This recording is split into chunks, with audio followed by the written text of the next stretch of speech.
저는 사지는 않을 것 같습니다.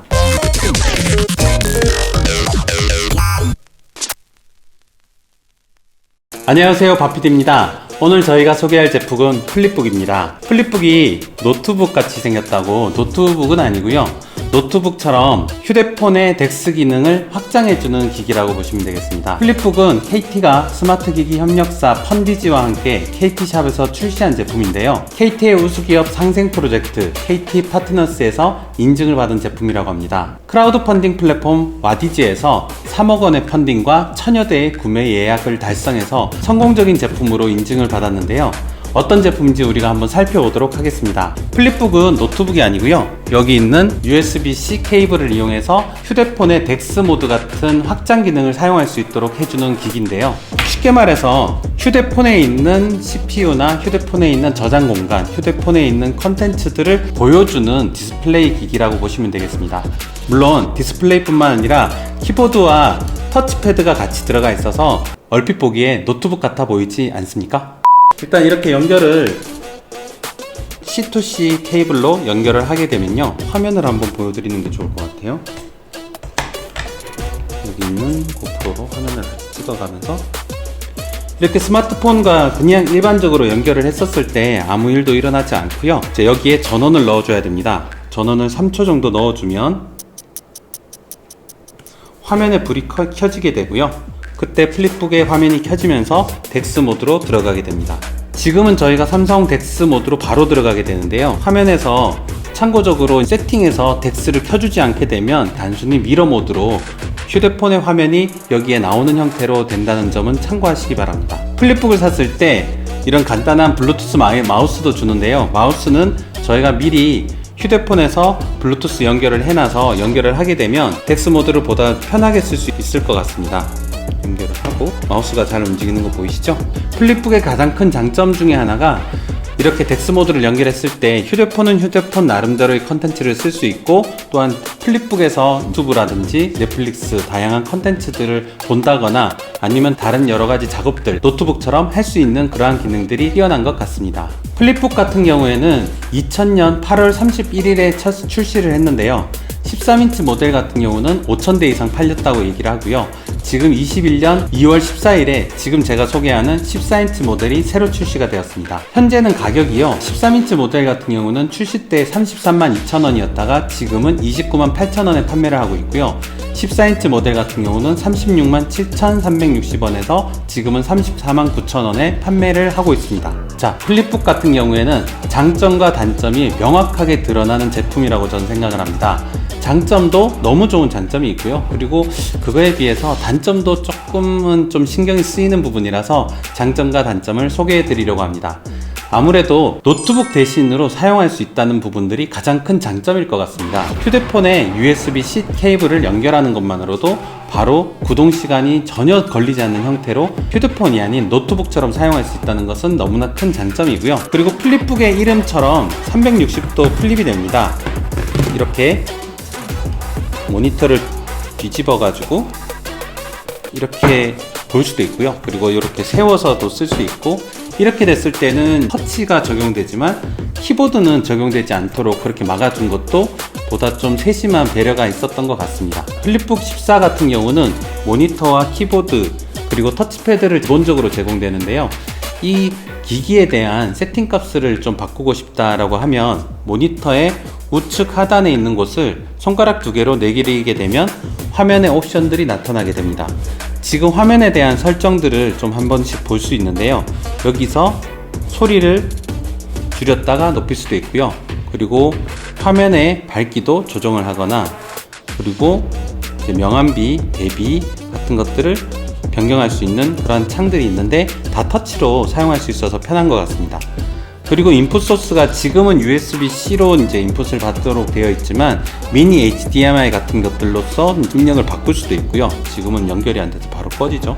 현재 이 기기가 연결되어 있는 USB 케이블에서의 충전을 지원을 할 건지 아니면 충전을 지원하지 않을 건지에 대한 부분도 여기서 바로 선택을 할 수 있습니다. 물론 충전을 하다가 충전을 바로 꺼버리게 되면은 덱스 화면이 재부팅 된다는 부분들은 좀 참고하셔야 될 것 같습니다. 그리고 화면을 좀 돌릴 수가 있는데 다른 휴대용 외장 모니터들 같은 경우는 화면을 돌리면 바로바로 회전이 되는데 이 부분은 지원을 하지 않는 것 같습니다. 그리고 제가 세워봤는데요, 이렇게 세우다가 이쪽 반대편에 있는 전원 버튼을 눌러가지고 꺼져버리는 경우도 있어서 뭐 세로로 사용하는 거에 대해서는 지원을 안 하는 걸로 보시면 될 것 같습니다. 그리고 이제 다음 페이지에 보시면은 색 온도를 지정할 수 있도록 바뀌기도 하고요, RGB 색깔들을 직접 지정을 할 수 있도록 되어 있어서 다양한 환경에서 사용하시기에 좋을 것 같습니다. 키보드를 한번 보시면요, 키보드 같은 경우는 타이핑을 제가 직접 해보니까 타이핑은 상당히 좀 마음에 드는 편이었어요. 키보드의 키감은 상당히 좋은 편이었고요. 그리고 F11번을 눌러서 밤에도 사용할 수 있도록 키보드 백라이트가 올라간다는 부분들은 괜찮은 부분이고요. 터치패드 같은 경우는 소프트하게 터치가 되기도 하고요, 소프트한 터치뿐만 아니라 물리적인 터치도 위쪽 부분에 가면 터치를 할 수 있도록 되어 있습니다. 위쪽에선 터치가 물리 터치가 되진 않고요, 위쪽에선 소프트 터치만 되고 위쪽에서 물리 터치를 할 수 있도록 되어 있습니다. 그렇게 해서 마우스 오른쪽 버튼 같은 형태를 여기서 취할 수 있도록 되어 있습니다.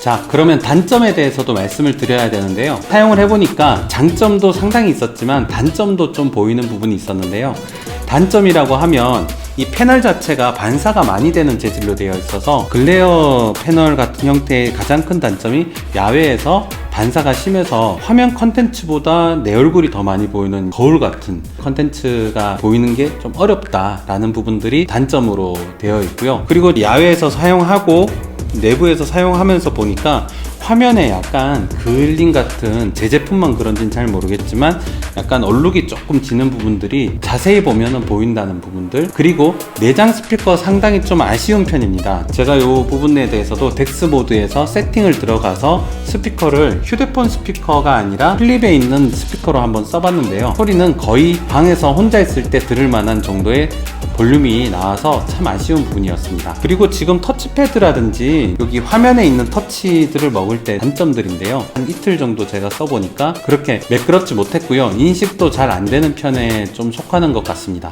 그리고 또한 이 제품의 단점은 아니지만 덱스 모드에서의 단점도 있었는데요, 덱스 모드 같은 경우는 덱스의 그 큰 화면에서 넷플릭스나 유튜브 같은 것들을 시청하기에 좋은 제품인 것 같은데, 덱스 모드 안에서 넷플릭스의 밑에 진행바를 터치로 하지 못한다는 부분들은 좀 아쉬운 부분이었고요, 마우스라든지 별도의 터치패드로 조정을 해야 됐었습니다. 그리고 또한 유튜브 어플도 덱스 모드 안에서 들어갔을 때는 유튜브 어플 내에서 볼륨 조절하는 부분들이 다 사라져 버려 가지고 유튜브에서 볼륨이라든지 이러한 부분들을 조작하는 데 있어서의 어려움이 좀 있었습니다. 그리고 또한 단점이라고 하면 전원 버튼을 저는 꼽을 수 있겠는데요, 처음에 이 장치를 켰었을 때 저는 전원이 처음에 안 들어왔는 줄 알고 상당히 좀 난감했었습니다. 보통은 전원을 킬 때 한번 꾹 눌러서 터치하는 것만으로도 전원이 켜져야 되고요, 보통은 이제 꺼질 때나 한 3초 정도 눌러서 꺼지게 만드는 부분들이 휴대용 제품들의 특성인데, 이 제품 같은 경우는 켤 때도 3초 정도 눌러야지만 전원 버튼이 작동을 해서 여기 전원 불이 들어오는 편이고요, 그리고 끌 때도 눌러서 전원을 꾹 누르고 3초 정도 있어야 전원이 꺼지는 상태입니다. 그리고 저희가 보통 이 제품들을 사용하다가 뚜껑을 덮고 가만히 있으면 전원이 꺼지지 않고 있다가 그대로 전원이 켜져 있는 모습들을 제가 좀 봤는데요, 이 부분은 몇 분 정도 있다가 실린보드로 되는지는 저희가 좀 테스트를 좀 해봐야 되겠지만, 저희가 단순하게 사용했었을 때는 전원이 마음대로 켜지거나 꺼지지 않는 부분들은 좀 단점으로 꼽힙니다.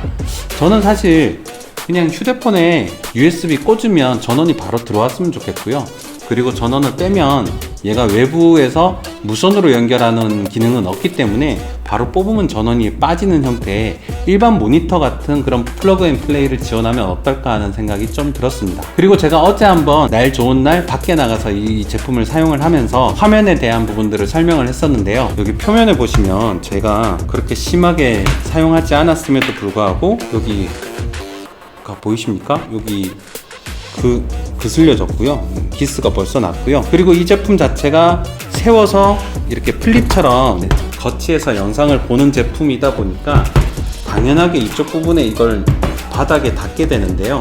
이 바닥에 닿게 되는 이 부분 자체도 지금 기스가 많이 나 있습니다. 단 하루를 사용했는데 말이죠. 그래서 이 알루미늄 재질에 대한 취약점도 사용을 하다 보면 사용감이 빨리 생기는 것 같습니다. 저는 이번에 이 플립북을 구매를 하면서 여러가지 다양한 궁금증이 있었는데요.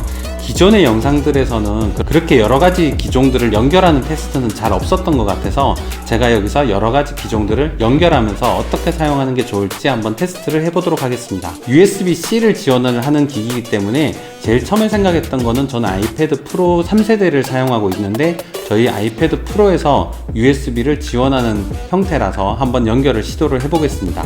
지금 현재는 연결된 기기가 없다고 뜨는데요. 아이패드를 한번 연결을 해보도록 하겠습니다.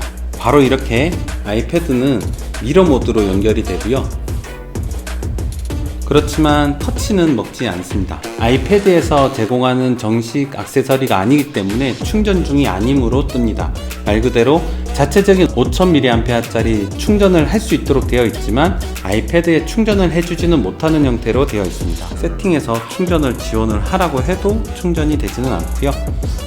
그리고 테스트 해보고 싶었던 것은 키보드인데요. 키보드 테스트를 한번 해보도록 하겠습니다. 키보드 테스트인데 제가 사용을 해보니까 키보드하고 이제 마우스는 잘 먹습니다. 잘 먹는데요. 단지 좀 아쉬웠던 거는 저희가 아이패드에서 이상하게 터치패드에 좀 이제 포인트가 가는 경우가 있어요.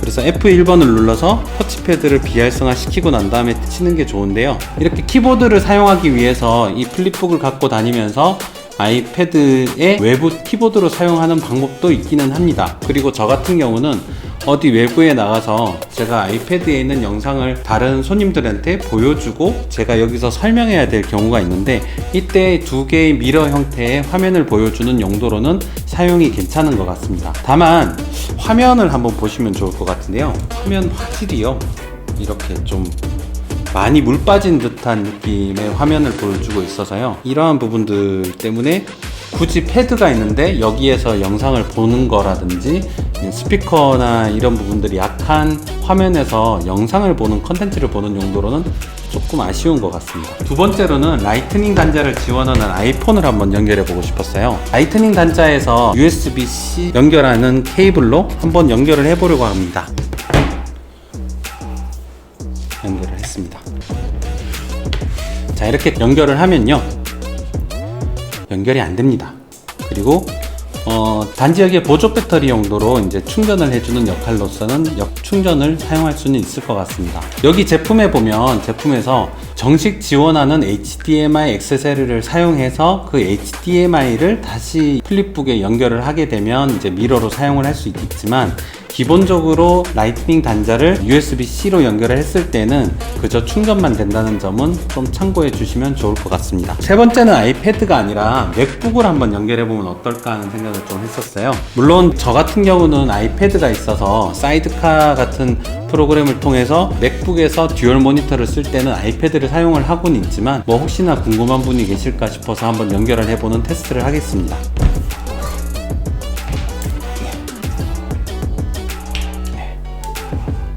여기 보시면 이렇게 터치패드도 되고요, 키보드도 된다고 나옵니다. 근데 굳이 맥북에 있는 키보드와 터치패드를 빼고 여기에 있는 키보드와 터치패드를 쓸 일은 없기 때문에 연결만 된다는 점에 의의를 주면 좋을 것 같습니다. 잘 연결이 되고요. 마지막으로 윈도우 노트북을 한번 연결해 보도록 하겠습니다.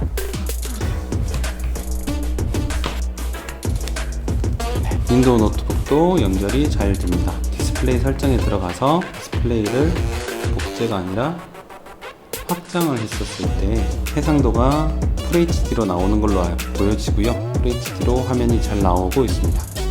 그리고 이 제품 같은 경우는 터치가 되는 제품이기 때문에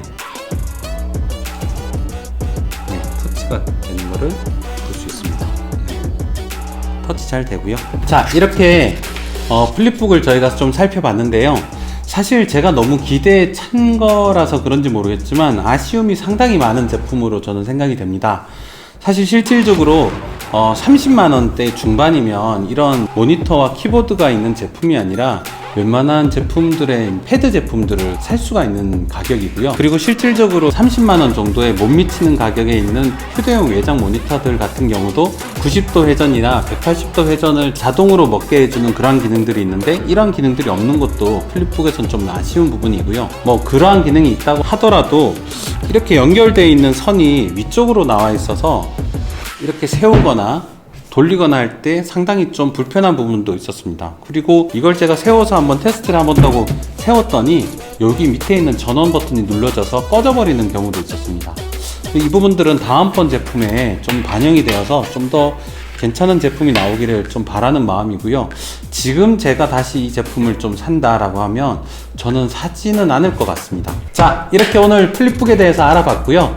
이 제품에 대해서 좀 더 궁금한 사항이 있거나 이 부분에 대해서 어떤 의견들이 있으면 댓글로 좀 남겨주시면 좋을 것 같습니다. 그리고 밥PD는 여러분과 같이 언박싱을 하는 시간이 참 즐겁거든요. 그러니까 구독과 좋아요는 밥PD의 밥이 됩니다. 마우스가 잘 움직이는 거 보이시죠?